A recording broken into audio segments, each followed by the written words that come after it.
കാണാം. അപ്പോൾ അത്യാവശ്യം കുറച്ച് കോഡ്സൊക്കെ അറിയാം, നമുക്ക് അത്യാവശ്യം കോഡ്സൊക്കെ അറിയാവുന്നുണ്ടെങ്കിൽ നമുക്ക് വായിക്കാൻ പറ്റുന്ന മറ്റൊരു രീതി നമുക്കൊന്ന് കണ്ടു നോക്കാം. കോഡ്സ് അറിയാവുന്ന ഈ രീതി ട്രൈ ചെയ്ത് നോക്കണേ. ലാ ലാ ലാ ലാ ലാ ലാ ലാ ലാ ലാ ലാ ലാ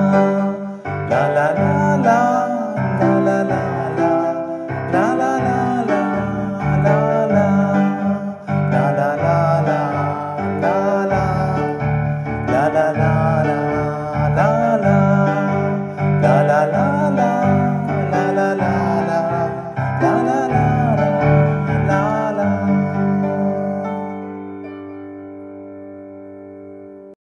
അപ്പോൾ നമ്മൾ കേട്ട ഹാപ്പി ബർത്ത്ഡേയുടെ ഏറ്റവും സിമ്പിളായിട്ട് എങ്ങനെ വായിക്കാം എന്ന മെത്തേഡിൻ്റെ ട്യൂട്ടോറിയൽ നമ്മുടെ ചാനലിൽ അപ്ലോഡ് ചെയ്തിട്ടുണ്ട്.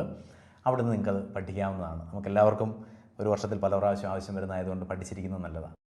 ഹാപ്പി ബർത്ത്ഡേ വായിക്കുന്നതിൻ്റെ മറ്റൊരു സ്റ്റൈല്, മറ്റൊരു വേരിയേഷൻ കൂടെ ഒന്ന് വായിക്കാം. അതുകൂടെ ഒന്ന് കേട്ടിരുന്നു. നിങ്ങൾക്ക് ഇഷ്ടമുള്ള രീതിയിൽ നിങ്ങളുടെ കീബോർഡിൽ നിങ്ങൾക്ക് വായിച്ച് പ്രാക്ടീസ് ചെയ്യാം.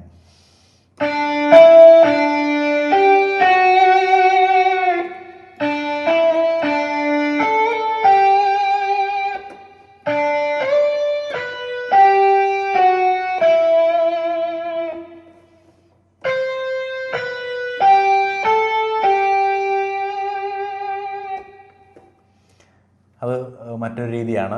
വളരെ സ്ലോ ആയിട്ട് നമുക്ക് ഈ മോഡുലേഷനൊക്കെ വെച്ച് വായിക്കാൻ ആഗ്രഹിക്കുന്നവർക്ക് അങ്ങനെ വായിക്കുന്നതിന് പറ്റിയൊരു രീതിയാണിത്. ഒന്നുകിൽ ഇത് വളരെ സ്ലോ ആയിട്ട് പ്രാക്ടീസ് ചെയ്യുക, എന്നിട്ട് പിന്നീട് അത് ഫാസ്റ്റായിട്ട് വായിച്ചെടുക്കാവുന്നതാണ്.